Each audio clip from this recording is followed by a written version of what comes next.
உலகம் யாவையும் தாமளவாக்கலும் நெளிவருத்தலும் நீக்கலும் நீங்களா அழகிலா விளையாட்டுடையார் அவர் தலைவர் அன்னவர் கேசவனாங்களே. அன்பிற்கினிய சன் டிவி நேயர்கள் அனைவருக்கும் வணக்கமும் நல்வாழ்த்துக்களும். அன்பர்களை இன்று வைகாசி 24/6/2024 வியாழக்கிழமை அமாவாசையோடு அமைந்திருக்கக்கூடிய இந்த அற்புதமான நாளில் உங்கள் அனைவரையும் நம்முடைய சிறப்பான ஆலய வழிபாட்டு நிகழ்ச்சிக்கு அன்போடு வரவேற்கின்றோம். அனைவருக்கும் நல்லதே நடக்க வேண்டும் என்ற பிரார்த்தனையோடு நாம் நிகழ்ச்சியை தொடங்குகின்றோம். அன்பர்களே, இன்றைய தினம் வியாழக்கிழமை, குருவாரம். அதோடு மட்டுமல்லாமல் அமாவாசை திதியும் சேர்ந்து அமைந்திருக்கின்றது. ஆகையினால் அந்த அமாவாசை சிறப்போடு தொடர்புடையதாக இருக்கக்கூடிய 2 பெருமாள் ஆலயங்களை நாம் இன்றைக்கு தரிசிக்க இருக்கின்றோம். இதில் முதல் ஆலயமாக விளங்கக்கூடியது என்ன என்று சொன்னால், திருவள்ளூர் திருத்தலத்தில் அருள்பாலித்து வரக்கூடிய ஸ்ரீ கனகவல்லி தாயார் சமேத ஸ்ரீ வைத்திய வீரராகவ பெருமான், அதாவது வைத்திய வீரராகவ பெருமான் ஆலயத்தை, இந்த பெருமாளை மங்களாசாசனம் செய்திருக்கின்ற கூடியவர்கள் யார் என்று சொன்னால் திருமிழிசை ஆழ்வாரும் திருமங்கை ஆழ்வாரும். அடுத்து அன்பர்களே, இந்த ஆலயத்தில் இருக்கக்கூடிய இந்த இறைவனை, இந்த வைத்திய வீரராகவ பெருமானை வடலூர் வள்ளல் பெருமான் ராமலிங்க அடிகளாரும் போற்றி பஞ்சகம் என்று 5 பாடல்கள் வழியாக போற்றி இருக்கின்றார். இது ஒரு சிறப்பு அம்சமாக அமைந்திருக்கக்கூடியது.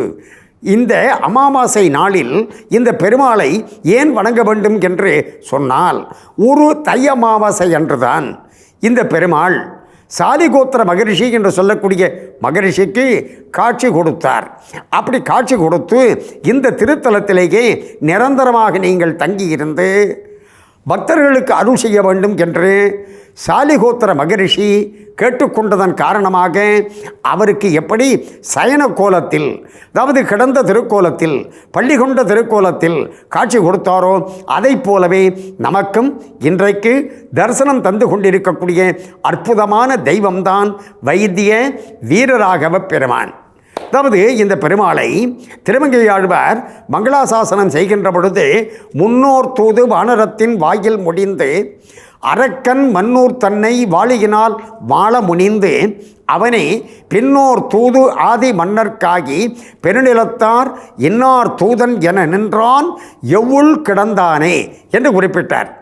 ரொம்ப சுவாரஸ்யமான பதிகம். எப்படி என்று சொன்னால், 10 பாசுரங்கள் திருமங்கை ஆழ்வார் இந்த பெருமாளை மங்களாசாசனம் செய்திருக்கின்றார். ஆனால் அந்த 10 பாசுரத்திலும் பார்த்தீர்கள் என்று சொன்னால், முதல் 2 வரி ராமாயணம், அதற்கடுத்ததாக 2 வரி மகாபாரதம் என்று, அப்படி ராமாயண செய்தியையும் மகாபாரத செய்தியையும் இணைத்து ராமனும் கிருஷ்ணனும் ஒன்றே, அந்த ராமனும் கிருஷ்ணனும் தான் இங்கு வீரராகவ பெருமானாக எழுந்துருளி இருக்கின்றார்கள் என்று குறிப்பிடுகின்றார். இதில் சுவாரஸ்யமான செய்தி என்ன என்று சொன்னால், சீதா பிராட்டியை தேடுவதற்கு என்ன அற்புதமான அனுபவம் பாருங்கள். எப்படி என்று சொன்னால், சீதா பிராட்டியை தேடுவதற்கு தன்னுடைய சொந்த வேலைக்காக அனுமன் என்று சொல்லக்கூடிய விலங்கை தூதாக அனுப்பினான். முன்னோர் தூது வானரத்தின் வாயில் முடிந்து அரக்கன் மன்னூர் தன்னை வாளியினால் மாள முனிந்து. அதாவது வாளி என்று சொன்னால் பக்கெட்டுன்னு நினைக்கக்கூடாது. வாளி என்று சொன்னால் அம்பு என்று பொருள். அம்பை எடுத்து அந்த இலங்கையை, அந்த ராவணனுடைய ஊரை நிர்மூலமாக்கியவன் யார்? ராமபிரான். அந்த ராமபிரான் யார்? வீரராகவன். ரகுகுலத்திலே வந்த காரணத்தினாலே அவனுக்கு ராகவன் என்ற பெயர். அந்த ராமபிரான் வீரராகவனாக இந்த திருத்தலத்தில் விளங்குகின்றான் என்று முதல் 2 வரியில் சொன்னவர், அதற்கடுத்ததாக 2 வரியில் இறைவனுடைய எளிய தன்மையை குறிப்பிடுகின்றார். எப்படி என்று சொன்னால், தன்னுடைய சொந்த காரியத்திற்கு அனுமன் என்று சொல்லக்கூடிய விலங்கை தூதாக அனுப்பியவன் தன் அடியவர்களுக்காக, பக்தர்களுக்காக தானே தூதாக நடந்தான் அல்லவா என்று குறிப்பிடுகின்றார்.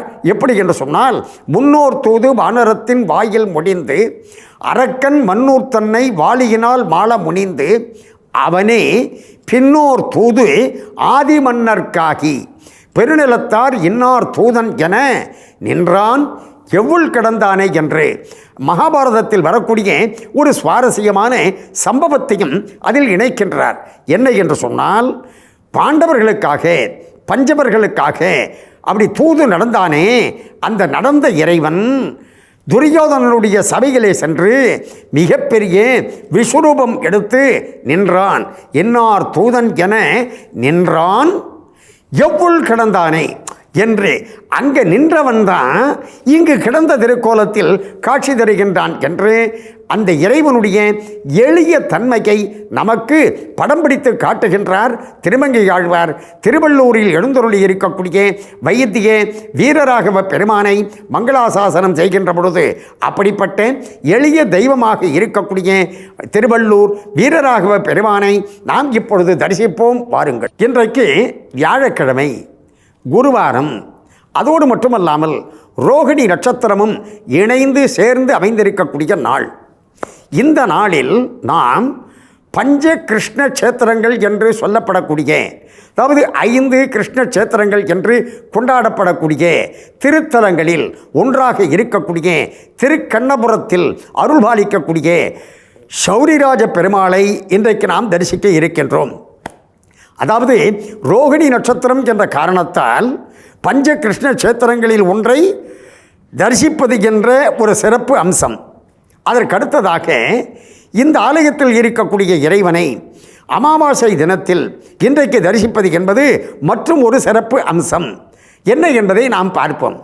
அதாவது திருவரங்கத்தில் இருக்கக்கூடிய ரங்கநாத பெருமான், அந்த ரங்கநாத பெருமானை விபீஷணன் தரிசித்தான். அப்படி விபீஷணன் தரிசிக்கின்ற பொழுது ஸ்ரீரங்கம் என்று சொன்னாலே நடை அழகு என்று குறிப்பிடுவார்கள். அதாவது பெருமாள் எப்படி என்று சொன்னால், அவருக்கு சீர்பாதம் என்று பெயர். அதாவது தன்னுடைய சீரான பாதத்தை, பெருமைமிகு பாதத்தை நமக்கு தந்தருளக்கூடிய இறைவன் என்று, அந்த இறைவனை தோளிலே எழுந்துருளச் செய்யக்கூடியவர்களுக்கு சீர்பாதம் தாங்கிகள், அது இன்றைக்கு ஸ்ரீபாதம் தாங்கிகள் என்று அழைக்கப்படுகின்றார்கள். அந்த ஸ்ரீபாதம் தாங்கிகள் என்ன செய்வார்கள்? பெருமாளை தோளிலே எழுந்துருளச் செய்கின்ற நேரத்தில் திருவரங்கத்திற்கு ஸ்ரீரங்கத்திற்கு என்றே இருக்கக்கூடிய ஒரு சிறப்பான அம்சம் என்ன என்று சொன்னால், அந்த நடை. அதாவது ஸ்ரீரங்கத்தில் பெருமாள் கர்ப்பகிரகத்திலிருந்து வெளியிலே வருகின்ற நேரத்தில் ஒரு சிம்மம், அதாவது ஒரு சிங்கம் குகையிலிருந்து புறப்பட்டு வெளியில் எப்படி வருமோ அதை போல பெருமாள் அப்படி வெளியிலே வருவார். அதற்கு சிம்ம நடை என்று பெயர். அதாவது குகையில் இருக்கக்கூடிய ஒரு சிங்கமானது, அது வரைக்கும் உறங்கிக் கொண்டே இருக்கக்கூடிய சிங்கமானது சடார் என்று எழுந்திருக்க வேண்டும் என்று எழுந்திருக்கின்ற நேரத்தில் தன்னுடைய முன்னங்கால்களை நீட்டி பின்னன்கால்களை நீட்டி உடம்ப ஒரு நெட்டி முறிச்சு அப்படியே பிடரிமயிரை செலுத்து ஒரு உருமலோடு புறப்படும் அல்லவா, அந்த கர்ஜனையோடு புறப்படும் அல்லவா. அந்த கர்ஜனை என்று சொல்லுகின்றோமே, அது சமஸ்கிருத வார்த்தை. ஆனால் அதற்கு இருக்கக்கூடிய தமிழ் வார்த்தை என்ன என்று சொன்னால் முழக்கம். அந்த தமிழ் வார்த்தையை முதலில் தமிழ் உலகத்திற்கு அறிமுகம் செய்தது யார் என்று சொன்னால் ஆண்டாள் நாச்சியார். எப்படி என்று சொன்னால், மாரி மலை முழஞ்சில் மன்னி கிடந்து உறங்கம் சீரிய சிங்கம் அறிவுற்று தீவிழித்து வேரி மயிர்பொங்கை எப்பாடம் பெயர்ந்துதறி மூரி நிமிர்ந்து முழங்கி புறப்பட்டு என்று குறிப்பிட்டாள். அப்படி முழக்கம் என்ற வார்த்தையை தமிழுக்கு கொடுத்த நன்கொடையாளர் யார் என்று சொன்னால் ஆண்டாள். அப்படி ஒரு முழக்கத்தோடு பெருமாள் என்ன செய்வார்? சிம்மகதியில் கர்ப்பகிரகத்திலிருந்து வெளியிலே வருவார். அதற்கு பிறகு அவர் அப்படி வெளியிலே பிரகாரத்தில் வருகின்ற பொழுது கஜகதி, கஜகதி என்று சொன்னால் ஒரு யானை எப்படி அசைந்து அசைந்து நடக்குமோ அதை போல திருவீதிகளிலே வருகின்ற பொழுது ரிஷபகதி என்று ஒரு காளை மாடு எப்படி நடந்து வருமோ அதை போல அந்த திமில் பிடித்த காளை மாடு நடந்து வருவதை போல நடந்து வருவாராம் பெருமாள். இந்த நடையழகை காண வேண்டும் என்று விபீஷணன் பெருமாளை பார்த்து பிரார்த்தித்தான். உடனே பெருமாள் சொன்னார், நீ திருக்கண்ணபுரத்திற்கு வா, அங்கு உனக்கு நான் அந்த நடையழகை காண்பிக்கின்றேன் என்று. ஆகையினால் ஒவ்வொரு அமாவாசை தோறும் விபீஷணன் அரூபமாக, அதாவது வடிவம் இல்லாமல் அங்கே வந்து இந்த திருக்கண்ணபுரம் பெருமாளுடைய நடை அழகை சேவிப்பதாக ஐதீகம். அதாவது இதன் காரணமாகத்தான் ஸ்ரீரங்கம் மேலை வீடு என்றும் திருக்கண்ணபுரம் கீழை வீடு என்றும் அழைக்கப்படுகின்றது. அதாவது கிழக்கு கடற்கரையை ஒட்டி அந்த திருக்கண்ணபுரம் இருக்கின்ற காரணத்தினாலே கீழை வீடு என்று அழைக்கப்படுகின்றது. அமாவாசை தோறும் திருக்கண்ணபுரத்தில் இருக்கக்கூடிய பெருமாள் விபீஷணனுக்கு நடையழகு காண்பிக்கக்கூடிய அற்புதமான சேவை இப்பொழுது நாம் தரிசிப்போம். வாருங்கள். இன்றைய தினம் வியாழக்கிழமை குருவாரமாக அமைந்திருக்கின்றது. அதிலும் ரோகிணி நட்சத்திரத்தோடு அமைந்திருக்கின்ற காரணத்தினால் நாம் இன்றைக்கு என்ன செய்தோம்? திருவள்ளூர் திருத்தலத்தில் எழுந்தருளி இருக்கக்கூடிய வீரராகவ பெருமானை முதலில் நாம் தரிசித்தோம். அதாவது சாலிகோத்திர மகரிஷி என்று சொல்லக்கூடிய ஒரு மகானுக்கு, ஒரு குருவுக்கு அவர் காட்சி கொடுத்த காரணத்தினாலே குருவாரத்தில் அவரை தரிசித்தது பொருத்தம். அதற்கடுத்ததாக ரோகிணி நட்சத்திரம். அந்த ரோகிணி நட்சத்திரம் என்று சொல்கின்ற நேரத்தில் கண்ணபிரானுடைய அவதார நட்சத்திரம் என்ன என்று சொன்னால் ரோகிணி. அதிலும் குருவாரத்தில், அதாவது குருவாரம் என்று சொல்கின்ற பொழுது குருவாயூரப்பனை நாம் வணங்குகின்றோம் குருவாரத்தில். காரணம் அவனும் கண்ணன். ரோகிணி நட்சத்திரம் அந்த கண்ணனுக்கும். அந்த ரோகிணி நட்சத்திரத்தோடு இருக்கக்கூடிய இந்த நாளில் நாம் குருவாரத்தில் பஞ்ச கிருஷ்ண கஷேத்திரங்களில் ஒன்றாக இருக்கக்கூடிய திருக்கண்ணபுரத்தில் அருள்பாலிக்கக்கூடிய சௌரிராஜ பெருமாளை தரிசிக்கக்கூடிய அற்புதமான பாக்கியத்தை பெற்றோம். இந்த திருக்கண்ணபுரம் பெருமாளுக்கு பாருங்க எப்படிப்பட்ட ஒரு அற்புதமான வாய்ப்பு என்று சொன்னால், திருக்கண்ணபுரத்தில் இருக்கக்கூடிய சௌரிராஜ பெருமாள் நம்மாழ்வார் மங்களாசாசனம் செய்திருக்கின்றார். அதற்கடுத்ததாக குலசேகர ஆழ்வார், பெரியாழ்வார், ஆண்டாள், திருமங்கை ஆழ்வார் என்று 5 ஆழ்வார்களாலே மங்களாசாசனம் செய்யப்பெற்ற அற்புதமான தெய்வம் யார் என்று சொன்னால் திருக்கண்ணபுரத்தில் இருக்கக்கூடிய ஸ்ரீ சௌரிராஜ பெருமாள். இந்த பெருமாள், இந்த ஆலயம் இந்த ஊருக்கு கீழை வீடு என்று சம்பிரதாயமாக, அதாவது திருமால் அடியார்களாலே அழைக்கப்படுகின்றது. மேலை வீடு என்று சொன்னால் ஸ்ரீரங்கம், அதாவது மேற்கு பக்கத்தில் அமைந்திருக்கக்கூடியது என்ற கருத்தில் மேலை வீடு என்று பெயர். அதாவது வீடு என்ற வார்த்தைக்கு என்ன பொருள்? நமக்கு மறுபிறவி இல்லாத தன்மையை தரக்கூடிய தெய்வங்கள் எழுந்தருளி இருக்கக்கூடிய இடம் என்ற கருத்தின் அடிப்படையிலே தான் அந்த திருத்தலங்களுக்கு வீடு என்ற வார்த்தையானது சம்பிரதாயத்தில் அழைக்கப்படுகின்றது. ஆகையினால் ஸ்ரீரங்கத்தில் நாம் அப்படி தரிசனம் செய்தோம் என்று சொன்னால் நமக்கு மறுபிறவி இல்லாத தன்மையை அந்த பெருமாள் கொடுப்பார். அதை போல அந்த ஸ்ரீரங்கத்திற்கு நிகராக இருக்கக்கூடியது கீழை வீடு என்று கிழக்கு பக்கத்தில் கிழக்கு கடற்கரை ஓரமாக இருக்கக்கூடிய திருக்கண்ணபுரம். இந்த திருக்கண்ணபுரம் பெருமாளை பற்றி திருமங்கை ஆழ்வார் குறிப்பிடுகின்ற பொழுது கண்டவர் மனம் வழங்கும் கண்ணபுரத்து பெருமான் என்று குறிப்பிடுகின்றார்.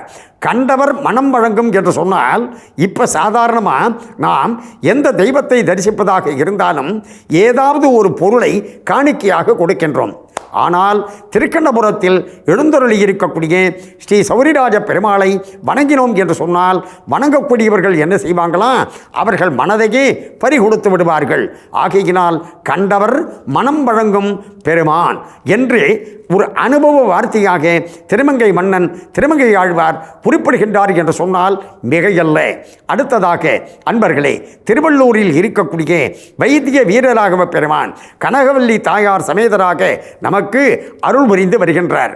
இந்த ஆலயத்திலே வந்து நாம் இந்த இறைவனை வணங்குகின்ற நேரத்தில் நமக்கு இருக்கக்கூடிய உடல் பிணி மட்டுமல்ல, நமக்கு இருக்கக்கூடிய மனப்பிணியையும் போக்குவார். ஆகையினாலே தான் வைத்திய வீரராகவ பெருமான் என்று இந்த பெருமான் கொண்டாடப்படுகின்றார். அடுத்ததாக திருக்கண்ணபுரத்தில் இருக்கக்கூடிய பெருமாளை பற்றி குறிப்பிடுகின்ற பொழுது இந்த ஊரிலே வந்து அஷ்டாட்சர மந்திரத்தை, அதாவது ஓம் நமோ நாராயணாயா என்ற அந்த 8 எழுத்தை யார் மனம் உருகி ஜபம் செய்கின்றார்களோ அவர்களுக்கு அந்த மந்திரம் சித்தியாகும், அதாவது பல நன்மைகளை செய்யும் என்ற கருத்தின் அடிப்படையில் திருக்கண்ணபுரத்திற்கு ஒரு சிறப்பானது உண்டு.